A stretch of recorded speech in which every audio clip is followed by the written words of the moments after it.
નમસ્કાર, આઝાદ મીડિયા લાઈવમાં આપનું સ્વાગત છે।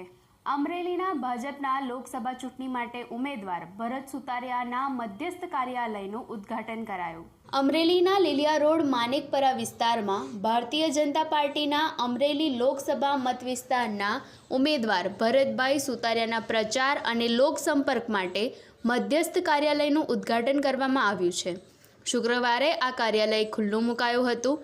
આ કાર્યાલયના ઉદ્ઘાટન સમારોહમાં જિલ્લા ભાજપના પીઢ કાર્યકરો દિલીપભાઈ સંઘાણી, નારણભાઈ કાછડિયા, ધીરુભાઈ વાડા તેમજ અમરેલીના ધારાસભ્ય અને રાજ્યના ઉપદંડક કૌશિકભાઈ વેકરિયા, સાવરકુંડલાના ધારાસભ્ય મહેશભાઈ કસવાલા, લાઠી વિસ્તારના ધારાસભ્ય જનકભાઈ તળાવિયા અને અમરેલી તાલુકા અને આજુબાજુના તાલુકાના ગામડાના ભાજપના કાર્યકરો મોટી સંખ્યામાં હાજર રહ્યા હતા।